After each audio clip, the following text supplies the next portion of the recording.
Bonjour et bienvenue dans notre émission Sagesse bouddhiste.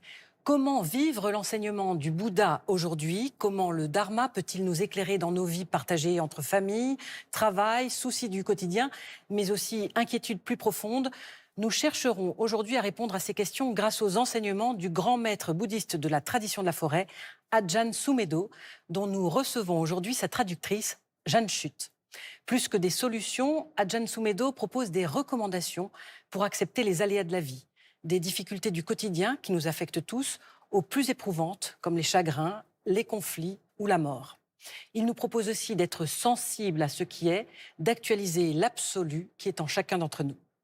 Nous avons le grand plaisir d'accueillir Jeanne Chut. Bonjour Jeanne. Bonjour Sandrine. Alors, vous pratiquez le bouddhisme depuis une trentaine d'années dans la tradition de la forêt. Oui. Une tradition que vous contribuez à nous faire connaître grâce à de nombreuses traductions de maîtres anglophones et puis aussi à une synthèse que vous êtes la première et la seule à avoir écrite en français, la tradition de la forêt.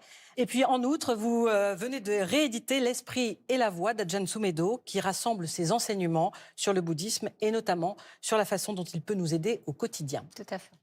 Merci d'être avec nous aujourd'hui sur ce plateau. C'est un plaisir. Alors, on va tout d'abord s'intéresser un petit peu à Ajahn Sumedho. Est-ce que vous pouvez nous rappeler qui il est? Alors, Ajahn Sumedho est un moine bouddhiste de nationalité américaine. Il a aujourd'hui 88 ans, toujours bon pied, bon oeil. Il a découvert le bouddhisme à l'âge de 20 ans à peu près quand il était étudiant en Californie. C'était plutôt le bouddhisme zen. Et plus tard, les aléas de la vie l'ont amené vers l'âge de 30 ans en Thaïlande. Et il dit qu'il a été amoureux de ce pays tout de suite. Et là, il a découvert une autre forme de bouddhisme qui est le Theravada, et en particulier la tradition de la forêt. Donc là, il s'est fait très vite moine, ou du moins novice dans un premier temps. Il a médité tout seul dans la forêt pendant 1 an. Et puis là, il a eu de grandes expériences extraordinaires et il s'est dit, ça y est, je suis le premier occidental à connaître l'éveil. Et puis il s'est aperçu qu'en fait, c'était des grandes expériences de méditation, mais ce n'était pas ça. Il avait besoin d'une structure, il en a eu conscience. Et il a eu la chance de rencontrer un moine qui connaissait Ajahn Chah et qui lui a dit, ça te fera du bien de le connaître, tu trouveras ta structure. Et c'est exactement ce qui s'est passé. Auprès d'Ajahn Chah, il a reçu tous les enseignements dont il avait besoin.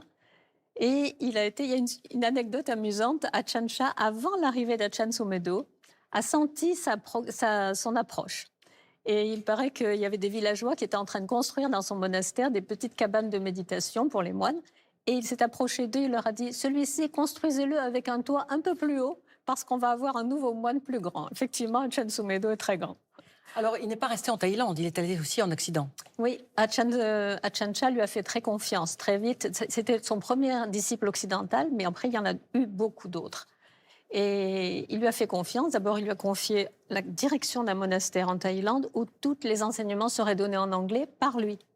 Et plus tard, quand ils ont été invités en Angleterre, il lui a dit, je sens qu'ici, il y a une bon feeling pour pouvoir transmettre cette tradition. Tu vas rester là, en Angleterre, avec les 3 moines qui nous accompagnent, et ensemble, vous allez créer un nouveau monastère de cette tradition. Il sentait que le terrain était propice, et en fait, il n'y en a pas eu un, il y en a eu 4 monastères en Angleterre, et puis d'autres plus tard. Alors, Jeanne Chut, que représente Ajahn Sumedho pour ses disciples et plus globalement pour la tradition de la forêt? Ajahn Sumedho, tous ses disciples vont dire il a été une inspiration. En 1981, il a reçu des autorités ecclésiastiques de Thaïlande l'autorisation d'ordonner des moines et des nonnes. Et donc, c'est ce qu'il a fait. Bon, des nonnes jusqu'à un certain point, vous savez que c'est toujours difficile de faire l'ordination complète des nonnes, mais quand même, il a pris l'initiative de les ordonner jusqu'à un certain niveau plus élevé qu'en Thaïlande. Alors, qu'est-ce qui fait la particularité de son enseignement à Ajahn Sumedho? Ajahn Sumedho, déjà, il a beaucoup de charisme. Il a de l'humour. Et il enseigne à la manière des moines de forêt, c'est-à-dire en mêlant sa propre expérience au Dhamma. Et c'est une chose que Ajahn Chah a imposée. La première conférence qu'a fait Ajahn Sumedho, du moins le premier enseignement qu'il a donné, c'était devant Ajahn Chah qui lui a dit « Allez, tu te lances maintenant ». Et il a fait un exposé très formel, presque universitaire, et Ajahn Chah lui a dit « Plus jamais ça ». Maintenant, tu vas enseigner à la manière des moines de forêt, c'est-à-dire en utilisant ta propre expérience, tes propres difficultés, et tu vas dire comment le Dhamma t'a permis de les dépasser. Et c'est comme ça qu'il enseigne. Oui. Alors c'est justement dans L'Esprit et la Voix, le livre que vous avez traduit, hein, qui rassemble ces enseignements fondamentaux, je dirais, sur le bouddhisme, dans les 2 premières parties de cet ouvrage. Et dans la 3e partie, il aborde, Ajahn Sumedho, la question des faits de société, finalement, Ouais. du côté contemporain que nous pouvons vivre tous.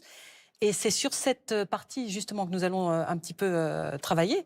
Et notamment savoir un petit peu comment Ajahn Sumedho nous fait réagir aux difficultés du quotidien. Oui. Alors, Ajahn Sumedho, en fait, reprend les grands enseignements du Bouddha sur ce thème. Et le Bouddha nous dit, si nous avons des difficultés au quotidien, c'est parce que nous avons 3 obstacles majeurs. Il les appelle des fois les pollutions mentales ou les poisons mentaux. Et ces 3 choses-là sont le désir d'obtenir ce que nous n'avons pas encore, l'aversion, qui est le contraire, mais c'est quand même un désir, c'est le désir de repousser ce qui ne nous plaît pas dans notre vie, dans notre quotidien, les personnes ou les situations. Et puis la confusion mentale qui fait qu'on ne sait pas très bien où on en est, j'aime, je n'aime pas. Et ces 3 poisons-là, on peut s'en libérer avec la sagesse, et cette sagesse nous vient d'une pratique de la méditation qui va nous permettre de développer l'attention. Pourquoi? Parce que quand on est attentif, quand on a développé vraiment l'attention, on voit arriver le désir, on voit arriver l'aversion, et là, il y a ce petit sas, ce petit espace, ce petit recul qui permet de lâcher. Parce qu'on sait, on a travaillé sur le désir, l'aversion, et on sait qu'ils ne vont apporter que de la souffrance. Alors il y a aussi un chapitre très intéressant sur le corps et notamment sur l'acceptation de son propre corps. Oui. Alors, dans la tradition de la forêt, on insiste beaucoup, comme l'a fait le Bouddha, sur la méditation sur le corps. Il y a plusieurs techniques, le Bouddha en donne une bonne quinzaine, mais en particulier une qui est de voir que notre corps est fait des mêmes éléments que la nature. Quand on parle de tradition de la forêt, ce n'est pas pour rien, c'est que dans cette tradition, on va méditer dans la nature. Parce que signifie le Dhamma? On dit c'est l'enseignement du Bouddha, mais ça a un autre sens qui est la vérité de la nature. Quand on observe la nature, on voit qu'elle est faite des mêmes éléments que notre corps. Ce petit corps-là, c'est le microcosme de ce qui se passe à l'extérieur. Tout ce qui est dureté, tout ce qui est os, c'est l'élémentaire. Tout ce qui est liquide, le sang, tout ce qu'il peut y avoir de liquide en nous, c'est l'élément eau dans la nature. Tout ce qui est gazeux, c'est l'élément air. Et tout ce qui est chaleur, c'est l'élément feu. Donc, voyant que nous sommes exactement faits des mêmes éléments, nous pouvons accepter que notre corps fonctionne comme dans la nature. Et comment ça se passe dans la nature? Une petite graine arrive, elle pousse, elle vieillit, elle se transforme et elle meurt. Ce qui permet d'avoir, par rapport à l'évolution de ce corps, une attitude saine. Au lieu d'avoir cette angoisse ou ce refus, ce déni par rapport à l'évolution du corps et à sa mort ultime, et on va apporter de la sagesse, tout simplement, à cette observation. Mhm. Alors sur des questions de société qui sont un petit peu plus éloignées de nos soucis du quotidien, par exemple sur les conflits, où on pourrait aussi parler des épidémies, donc qui touchent les sociétés, comment Ajahn Sumedho nous propose-t-il des recommandations? Bien, lui, il insiste beaucoup sur le fait que nous sommes tous reliés. Vous savez que la première grande révélation qu'a eu le Bouddha au moment de son éveil, c'est l'interdépendance. Et aujourd'hui, la physique quantique, la physique subatomique, rappelle tout cela au niveau scientifique. Nous savons que c'est vrai. Nous sommes tous reliés. J'ai vu une fois l'image d'une grande toile d'araignée où nous étions tous reliés en tant qu'êtres vivants, pas seulement humains, mais vivants, y compris les atomes qui sont dans les objets. Nous sommes tous reliés. Donc se dire ces conflits à l'autre bout du monde ou cette épidémie ne m'a pas touché, ne me touche pas, c'est une erreur. Nous sommes tous reliés. Le côté positif de cette chose-là, c'est de prendre conscience que nous avons une responsabilité au niveau personnel, à notre petit niveau, dans la mesure où tout ce qui va sortir, émaner de nous, va avoir un impact sur ce qui nous entoure. Donc, on va pouvoir pratiquer des choses positives. Je vous donne un exemple. Si aujourd'hui j'arrive de mauvaise humeur, je vais vous infliger cette mauvaise humeur, vous allez la ressentir et vous allez l'interpréter ou la vivre de telle manière qu'elle va se répercuter sur la personne que vous allez contacter après. Et moi, pourquoi j'arrive de mauvaise humeur? Parce qu'il y a une situation avant qui m'a mise dans cet état. Et cette situation, par quoi a-t-elle été créée, etc. Nous sommes tous reliés constamment. Donc si au lieu d'apporter de la mauvaise humeur, on apportait au contraire des valeurs positives, méta, la bienveillance, la gentillesse, tout ça qui nous viendrait d'un certain travail, de voir que je dois travailler, me libérer de tout ce qui est aversion et désir, je vais pouvoir développer des qualités positives et les transmettre. Alors, pour revenir aussi au quotidien, peut-être les difficultés de la famille qu'on peut rencontrer, de l'attachement ou du non-attachement, qui sont des notions qu'on ne comprend pas toujours très bien. Ouais. Qu'est-ce qu'en dit Ajahn Sumedho? Alors, Ajahn Sumedho nous rappelle qu'en fait, le non-attachement, ce n'est pas ce qu'a prôné le Bouddha. Il n'a pas prôné le non-attachement. Il nous a dit, posez-vous la question, êtes-vous plus heureux en étant attaché qu'en n'étant pas attaché? Et si on est vraiment attentif, on pense par exemple à la relation entre un parent et un enfant. L'attachement va faire quoi? Va faire que la personne va être possessive vis-à-vis de cet enfant, va lui dire tu es mon enfant, tu dois fonctionner selon mes critères. Et cette imposition que nous avons des attentes, et ces attentes vont être imposées. Si l'enfant réagit positivement, tout va bien, jusqu'à un certain point, il y aura certainement un moment où il y aura un conflit. Et donc cet attachement va créer une forme de souffrance chez le parent. Et pire encore, si l'enfant accepte et que ça ne lui correspond pas, mais il accepte par amour pour ses parents, on va créer de la souffrance chez lui. Donc, c'est à nous d'être très attentifs. Et Ajahn Sumedho nous dit une phrase qui est assez forte et qu'il dit « L'attachement n'a rien à voir avec l'amour. L'amour est un ressenti qui est une ouverture, une sensibilité à l'autre, une écoute de l'autre, et non pas imposer ce que nous aimerions que l'autre fasse ou soit. » Alors, l'une des grandes conclusions du livre, L'Esprit et la Voix, est l'importance de se poser des questions fondamentales, et notamment sur la mort, sur ce qu'est la mort, ou alors aussi sur ce que nous sommes en tant qu'êtres vulnérables. Oui.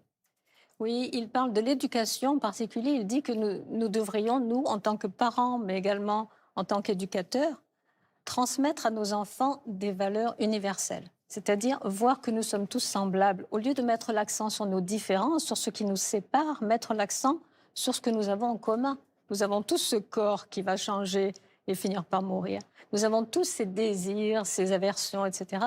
Mettre l'accent sur ce qui nous rapproche. Et donc, c'est un des grands enseignements qu'on retrouve dans le Dhammapada, et où le Bouddha nous dit soyez... comment il dit? Il dit mieux vaut vivre un jour avec la vertu, avec la méditation, avec la connaissance du fait que tout apparaît, tout disparaît, que 100 ans sans connaître tout cela et en étant aveuglé par le désir, l'aversion, etc. C'était justement sur l'un de ces versets du Dhammapada que vous vouliez conclure. Merci infiniment d'avoir répondu à nos questions. Avec plaisir. Avant de nous quitter, je vous propose quelques livres en rapport avec notre émission.